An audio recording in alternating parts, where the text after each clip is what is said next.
Well, let's also tell you that concerning that, the FEC indeed approved the 2025 budget proposal. And don't forget that the president will also be doing the presentation. That will be tomorrow, as it has been moved. We do have an update that will come up later on in the course of our news bulletin, where you get more insight into that story. But in the meantime, the questions that many Nigerians are continuing to ask is, how was the last budget spent? And most importantly, how was the impact of the last budget on the lives of every single citizen? And in lieu of every single thing that's been said, do not forget too that Nigerians are also looking forward towards a Yuletide season, what it would bring. This takes us to our next conversation as we have it very quickly before we move on to one of our biggest stories, and our guest will be joining us. But then again, let's focus on one of the biggest stories, which happens to be our top story for today. It's got to do with a merger. Yes, we do hear. Well, not just a little bird, but we also hear that the walls are talking. The All Progressives Congress, APC, says that it is unfazed, unshaken by the recent visit of Senator Rabiu Kwankwaso, former presidential candidate of the New Nigeria People's Party, and Donald Duke, ex-governor of Cross River State, to former President Olusegun Obasanjo's residence in Abeokuta, Ondo State. The visit, which held over the weekend, reportedly centered on discussions about Nigeria's political future. However, the APC National Publicity Director, Bala Ibrahim, says President Tinubu is not threatened by these statements, citing their past election losses. This comes amid growing discussions about the 2027 general elections. These discussions were reignited recently after the Secretary to the Government of the Federation, Senator George Akume, said there will be no vacancy in Aso Rock until 2031, when Tinubu would have completed his second term. Well, not in exact terms, but something close. But the opposition would have none of that, insisting that the ruling APC would be removed from power come 2027.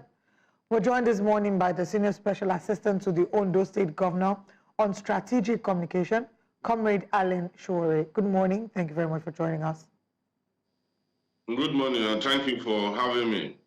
Let's first get your reactions to the statement made by George Akume and the reactions that generated across the country. Yes, thank you once again. Naturally, if you want to examine critically the role of opposition since the inauguration of President Bola Tinubu in 2023, even earlier, since 2015 when APC came on board, you want to read them that they have performed woefully, opposition political party generally in Nigeria.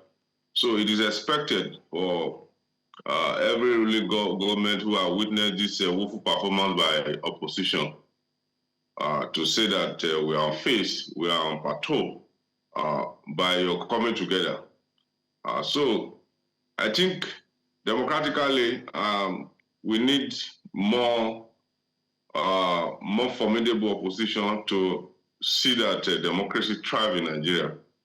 But with the way they have done, with the gathering of some of these old politicians who have not been able to make any serious comeback since 2015, you don't want to agree with the ruling party that these are not organized political party, and it is sad. Okay, let's look at the statement. I'd like us to talk about zoning in a bit, but before we talk about zoning, just recently, Saliu Lukman, a former Director General of the Progressives Governors Forum, which is PGF, has called on President Olusegun Obasanjo to lead at the front and ensure that they can galvanize, or he can galvanize, the right persons together so they can indeed defeat the current ruling party APC in 2027.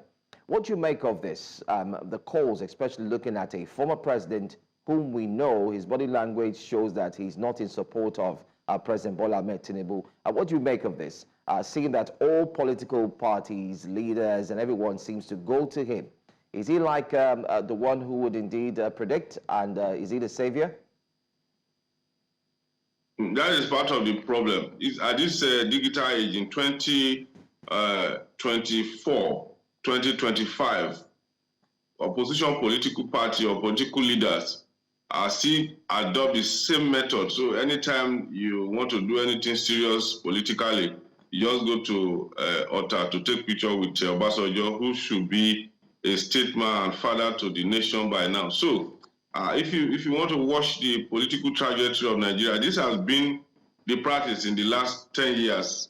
Obi did it, Atiku did it, and Kwankwaso is doing it again. So anytime you want to do serious political opposition or prepare ahead of presidential election, the first person you want to think about is how to go to Otta and take picture with Obasanjo, who at the end of time may not even come out to support you because he has told Nigerians that he's no longer interested in party politics. We all witnessed when he tore his membership card of the PDP.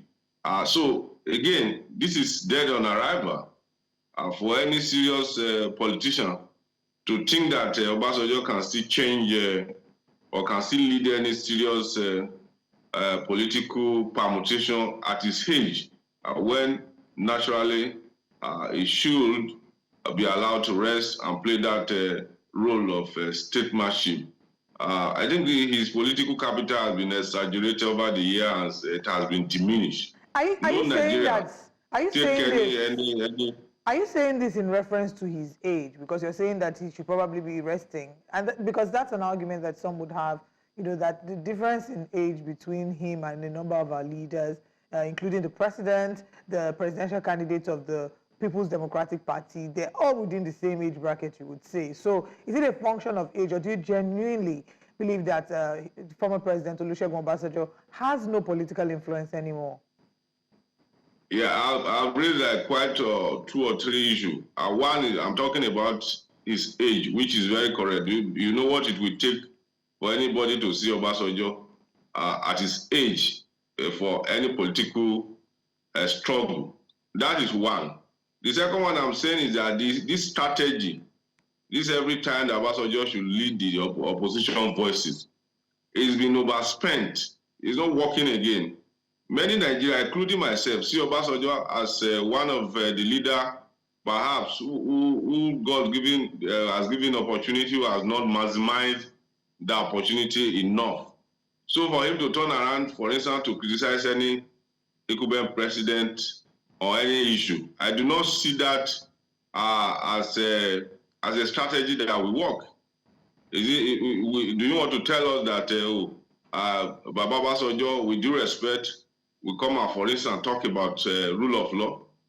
No, nobody will listen, because we felt that he had the ample opportunity to obey the rule of law, to set some of this standard that the leaders that have come after him will have been able to follow, just like Mandela did in South Africa, just like we have George Washington in U.S., or Gandhi in the other country. But we do not see that. We do not see any solid foundation that subsequent leader could rest on or could build on. So going back to Baba Obasanjo, sometimes look like you are in search of a solution, but sometimes you ended up going to the problem. Anyway, so in other words, what we're looking at here is the fact that you're saying that anyone going to the former president is just wasting his time. But let's look at zoning before we come back to very other aspects of the conversation. Now, don't you think it's high time that power should actually return to the north, especially in 2027, if we're looking at zoning and how it's done in Nigeria? Or do you think that President Bola Tinubu should be given the opportunity to carry on? Any serious politician who is still using zoning as the only weapon, after some time again, this strategy will win. Democracy, either we like it or not, is developing in Nigeria. Democracy has come to stay. A time is coming that zoning will It will just disappear. It will just fizzle out in the Nigerian political permutation. It's very relevant sometimes, but what I'm saying is that any serious politician who just want to, who is only strategy, his only strength, he just want to come aboard and say, oh, it is the time of the North, it is the time of the South. Nigeria don't really take any of such leaders serious again. Nigeria, particularly young people, young generation, want to listen to a leader who can provide solution, who can tell them how he will run Nigeria or govern Nigeria better, not necessarily coming to look in our face and say, oh, it is the turn of the South, it is the turn of the North. Because if you want to look at it objectively, dialectically and analytically, this zoning arrangement has not in any way put food on the table of Nigeria. It has not in any way construct better roads in those zones that produce past leaders.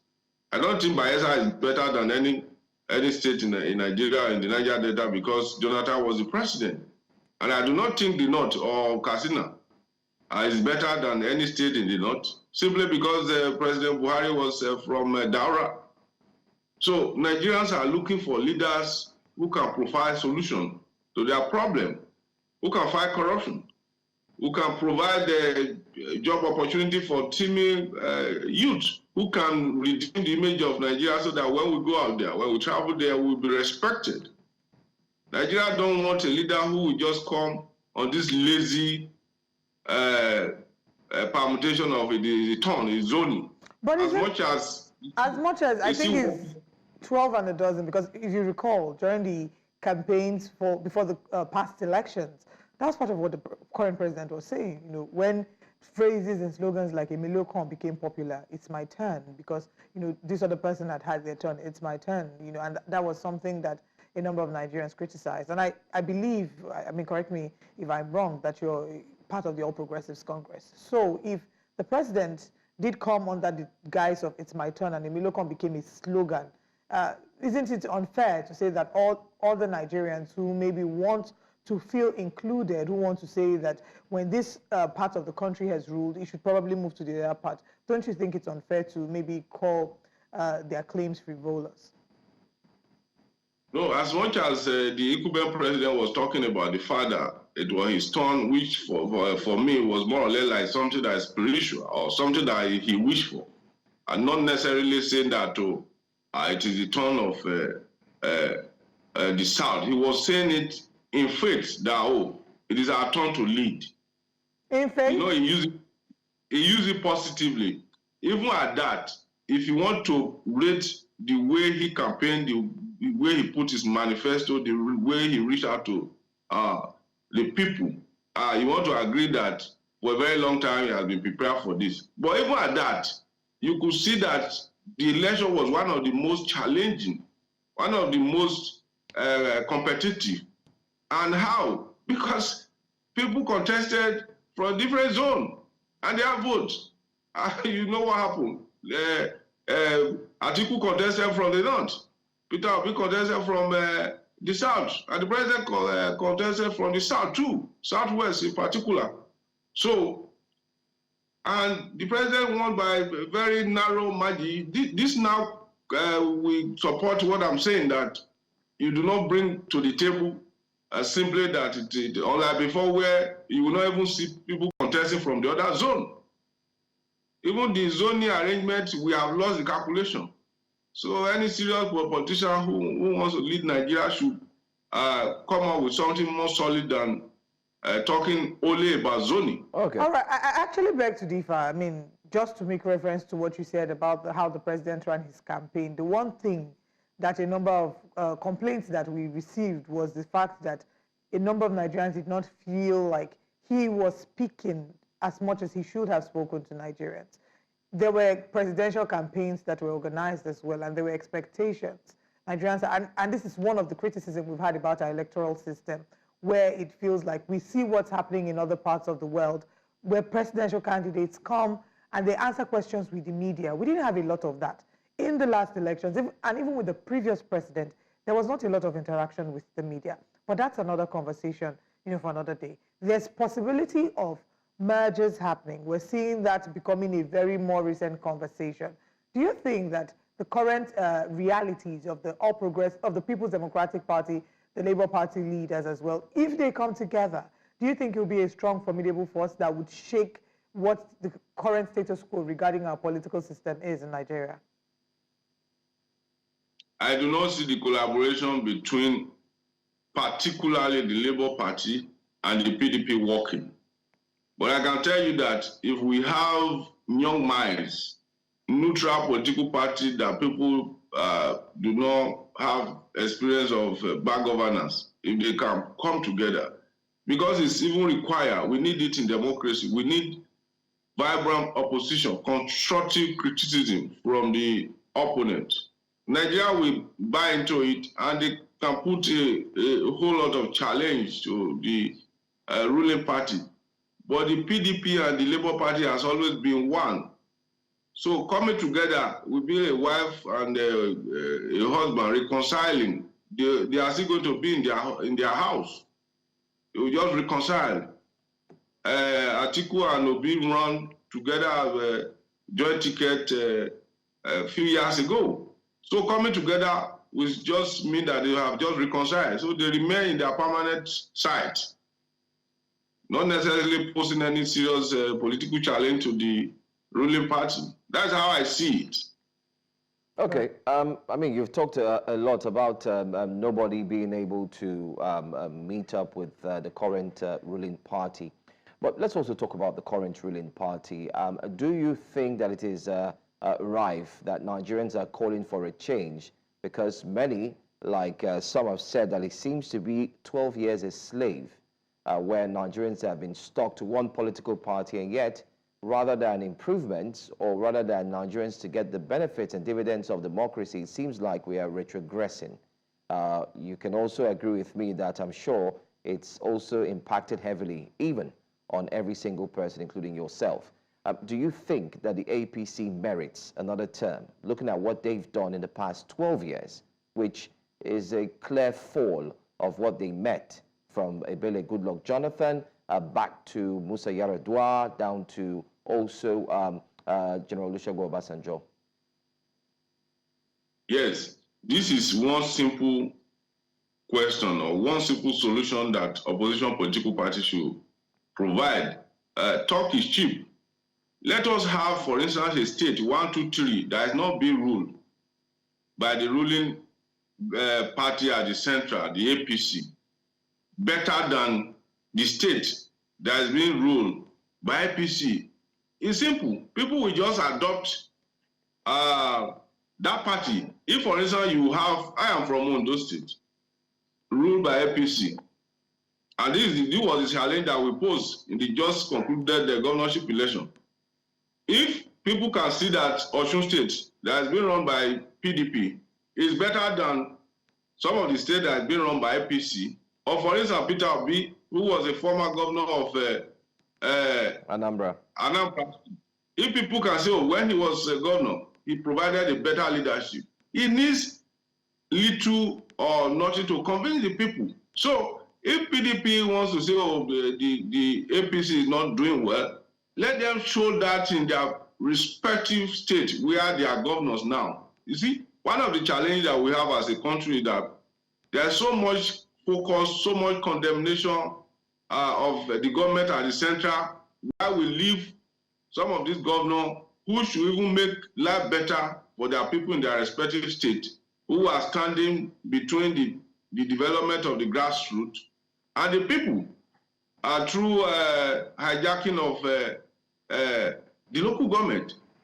So, but you keep saying people condemning Nigerians. I find it so more convenient but Mr. Sowore, to condemn the government at the central while leaving the government in their state, who should have done 1 or 2, 3 things to tell the people that we are better, an alternative way of governance. But Mr. Sowore, you would agree with me that it seems like the APC, like many have said, seems to be struggling because it's a clear case of multiple policies that has continued to plunge Nigerians into a state of confusion.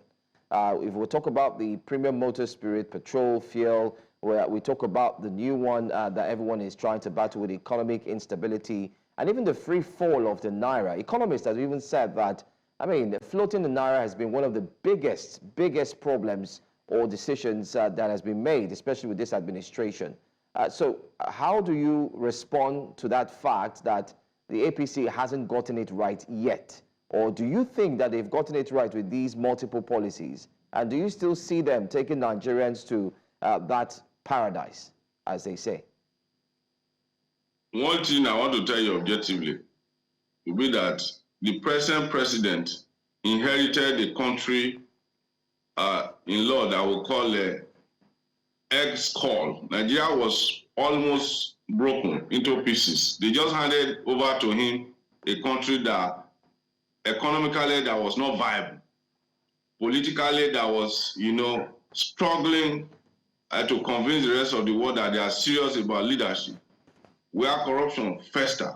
Does it matter that it's a continuation, that they inherited it from an APC party? That is the point that I want to raise. So Nigerians now, in spite of this hardship, feel some kind of ability of the president to take some kind of decision that they are hoping for will bring about the desired change.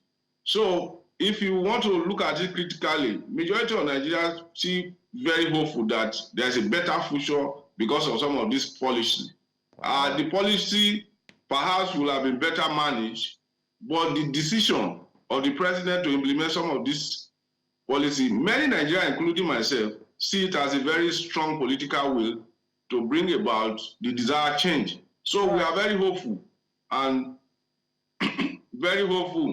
supportive of some of this policy as to ensuring that they actually bring the desired change. And that is why you will not be surprised that even at this level, majority of members who were elected on the platform of opposition party are still joining the APC because there seems to be some kind of hope.